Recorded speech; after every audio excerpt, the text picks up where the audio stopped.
Hey guys, welcome back to another video. This is going to be my continuation of Ironheart by reviewing episodes 2 and 3. And episodes 2 and 3 of Ironheart are interesting, but I'm weirdly recommending it in an odd way because it's an interesting study of just how to write a very slow show.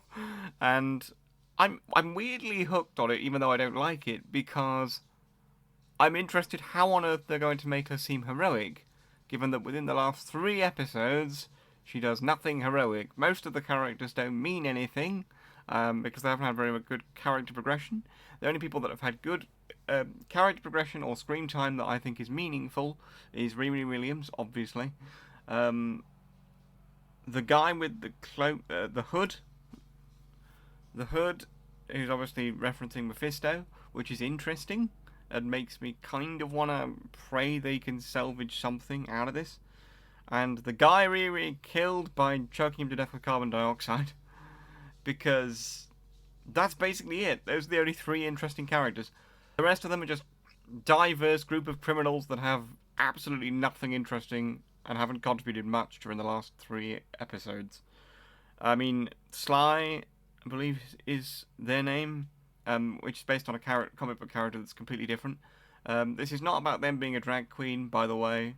It's just they're a stereotypical flamboyant, overly flamboyant stereotype of the LGBT community, and they haven't really been referenced at all, or haven't really done anything interesting other than just hack into stuff and be overly flamboyant.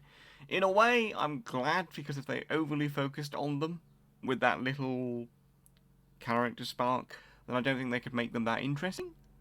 But they're just not interesting to me. They haven't done very much that's very interesting at all. So the only characters that have had development, as I say, about 3 of them. And I am interested to see where their storylines go, but I'm also most interested to see how the hell they're going to try and make Riri Williams seem heroic by the end of this, because she hasn't done anything heroic in the last 3 episodes.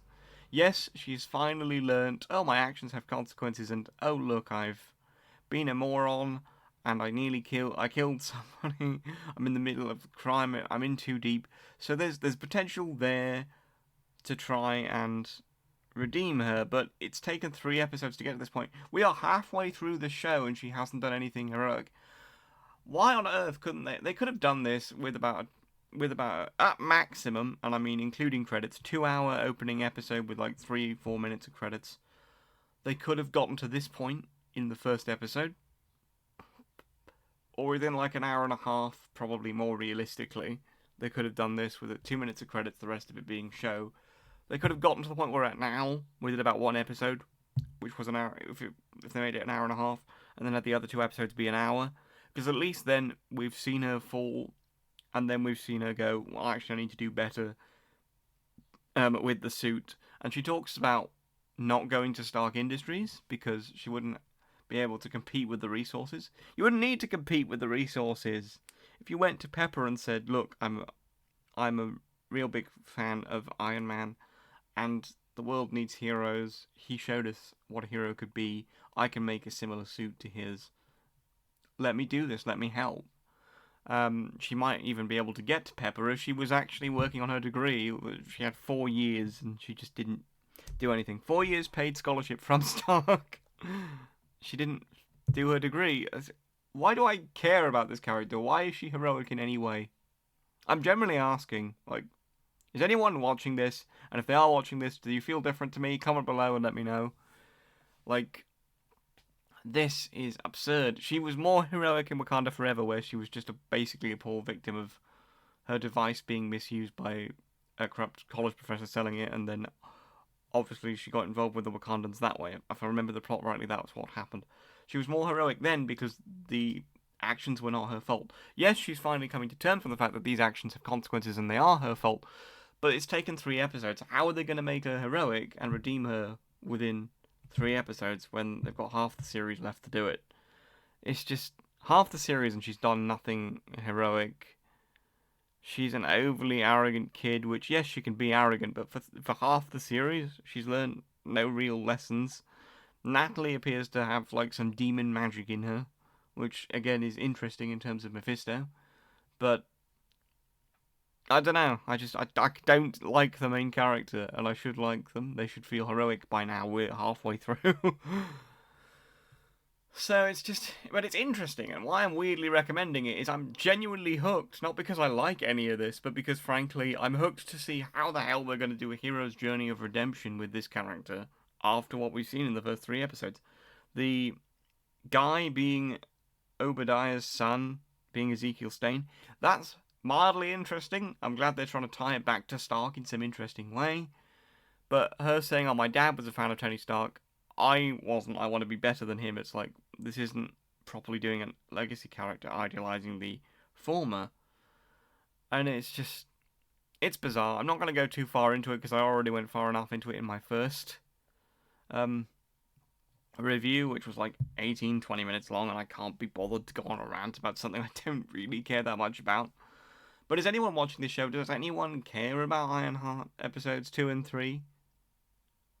How's everybody feeling? Like, I genuinely want to. Does anyone care about this? Anyway, I guess that's with a bit of a whimper. That's the end of the video, guys. Those are my thoughts on Ironheart. I'm weirdly recommending it because I'm going to stick around. And I'm going to finish watching this because I'm genuinely glued to the screen to see how they're going to redeem this character. Because she doesn't seem very redeemable in my eyes.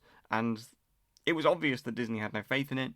Because frankly, they just didn't. And they are releasing it across 2 weeks because they don't. And they know it's bad. And the fact that they know it's bad and they're still releasing it, and it's been shelved for this long, so they could have done something. The one good point, I'll give it the one good point, is the CGI looks alright, but she's not doing anything heroic with the suit, so I don't care. It's just, this is bizarre. I just don't like it. There are things that have potential, like I say, with Mephisto, with Ezekiel Stain. Riri has potential to be redeemed, but I can't imagine how they're going to do it with only 3 episodes left, which is why I am weirdly recommending this. But will you be there with me, watching the show to see if they can redeem her, or will you not? I will probably cover it anyway because it's only another week, and I may as well. Unless people really don't want me to, comment below and let me know if you're interested in me continuing to cover these last 3 episodes. Anyway, that's the end of the video, guys. Thank you for watching this rather dull and hopeless video, because I have no hope for this show anymore whatsoever.